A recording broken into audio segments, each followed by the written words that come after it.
Game on, ladies and gentlemen. Thanks for tuning in to Box Score Media. I'm your host, Jay Keaton. It is Monday, November 16th, 2020. Always a great day to be alive, and even better day for sports. Had a great weekend. Lots of great action from college football to the NFL to the UFC to disc golf. All great action. College football did suffer a little bit because a lot of top teams were out due to COVID restrictions. Notre Dame was the only team in the top 5 to play this weekend, but they did take care of business. They beat BC 45-31. Notre Dame now 8-0 on the season. Ian Book was 20 of 27, 283 yards and 3 scores. He looked very comfortable in this game. I thought BC was actually going to do a lot better defensively, but BC had no answer. That's Boston College, by the way. BC had no answer for Book and the Notre Dame offense. I thought they could have beat them by 28 points if they really tried hard. But they kind of took their foot off the gas near the end, let BC get a late score, and then they could have scored again late, but decided to kneel on it.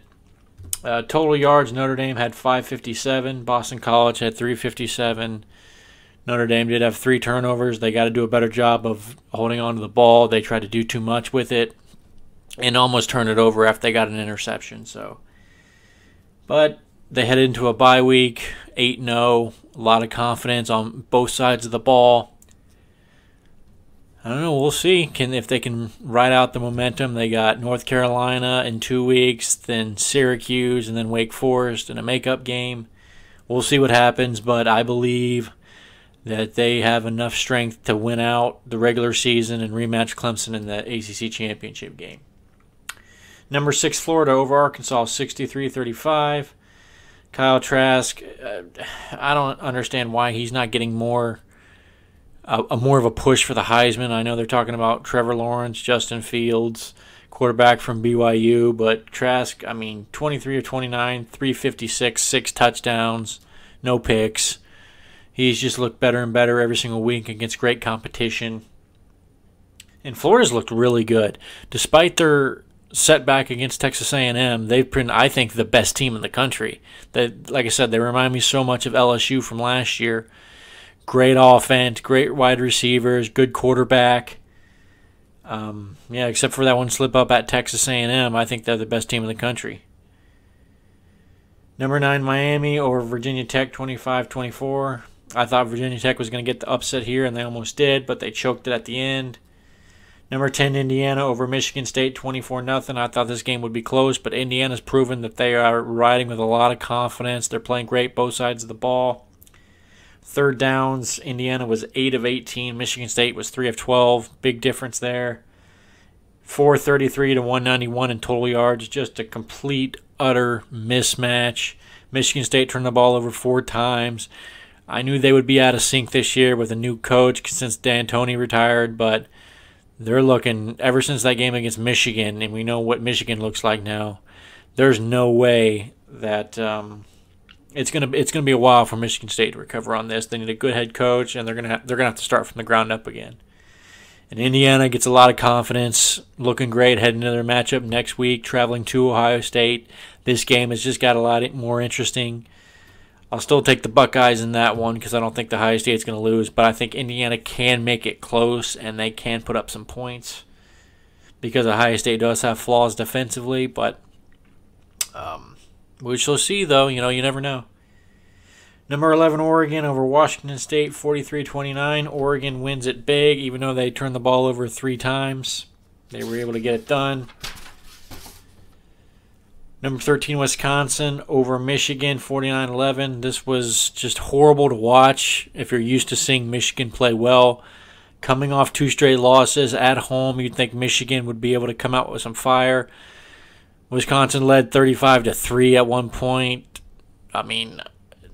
Michigan had no answer offensively or defensively. They have no want to right now. And Jim Harbaugh is losing complete control of his program. He's not recruiting the great players. They're not playing well for him.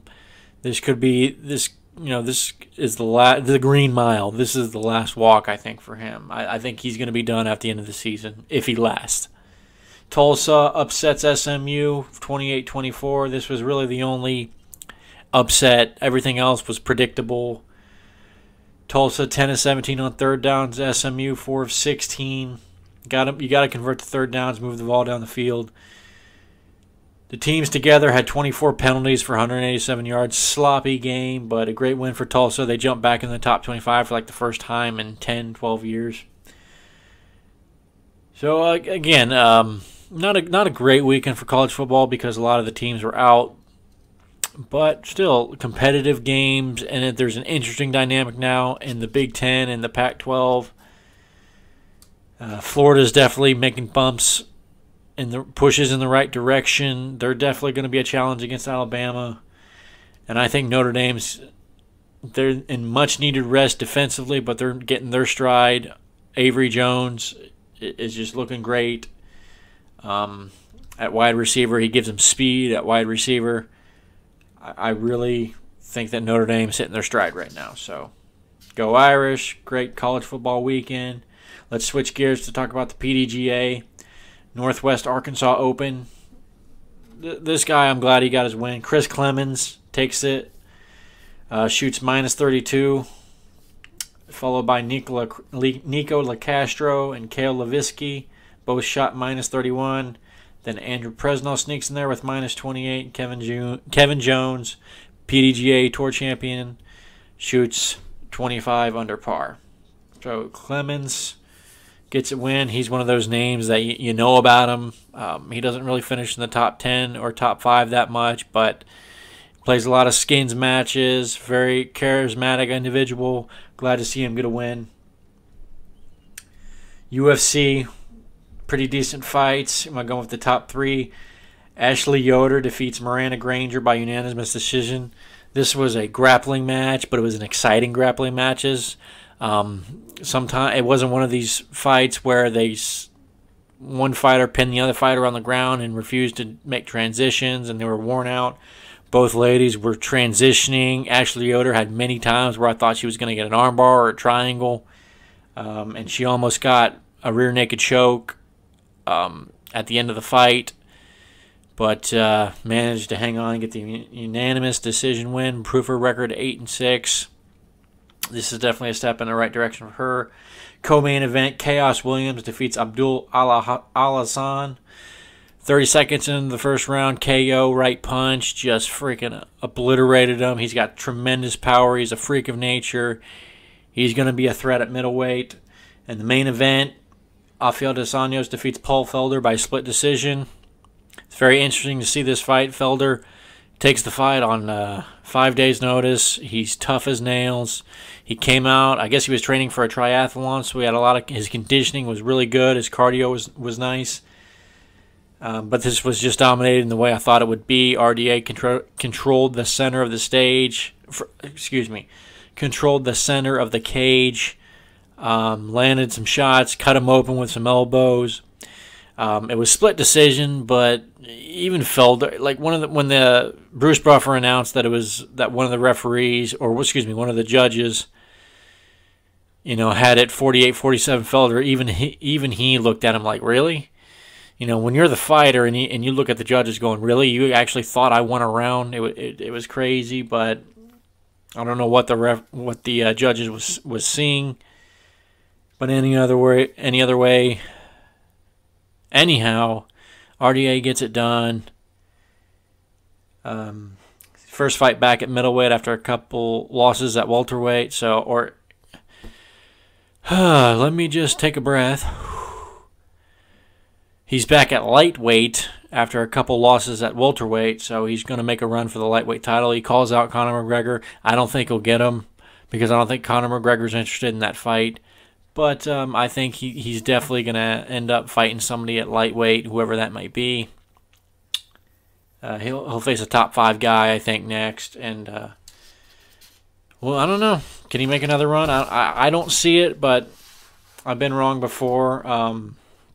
At some of those fighters, experienced fighters who late in their career make a run because they figure out a way to neutralize their opponent, keep their opponents guessing. So good win for RDA. Good night of fights. Congratulations. Let's see what happens next. NFL Sunday action. I think this was Week 10. Browns over the Texans 10-7. Lions over Washington 30-27. Alex Smith 38-55, 390 yards. Never a good sign in the NFL when your quarterback's throwing 50-plus pass attempts. There was no run game there. The Lions win it. Game-winning 59-yard field goal as time expired. Incredible game. Horrible way to lose it, though, at 59-yard field goal. Packers over the Jaguars 24-20. Giants over the Eagles 27-17. The NFC East right now is the worst division in football. The Eagles lead it with a 3-5-1 record. Wouldn't surprise me if they go below 500. They might win 6 games and win that division. They're so bad. But it's a great win for the Giants, and now they're in contention now. Buccaneers beat the Panthers 46-23.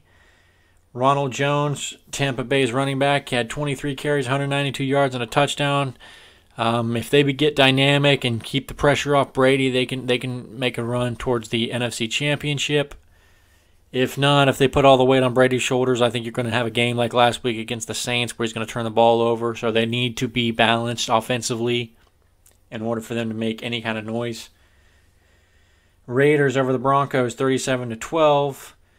Dolphins over the Chargers 29-21. Cardinals upset the Bills 32-30. I thought for sure the Bills were going to win this one, but the Cardinals, Hail Mary at the end of the game. Kyler Murray to DeAndre Hopkins.